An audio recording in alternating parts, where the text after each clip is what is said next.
something iconic sa mga nakakakinig. Parang mas matutuwa yung mga tao, tapos mas makikilala pa kayo lalo. Kasi na-establish na natin yung kung sino si Four Tenors pagdating sa mga classic songs. Pero with this song, eto, parang panibagong image nyo to, panibagong kayo.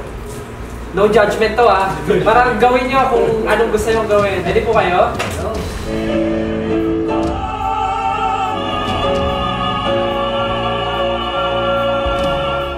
Sabi ko medyo mahirap to yun na, narinig ko nagka-classical sila. Pero nung umpisa, naka-imagine agad ako dapat pag boy band feeling sila since it's a boy band song. Tapos tsaka nila maliin. Pero since na naisip nila, it's actually a smart move. Tapos nilagyan nila na Espanyol.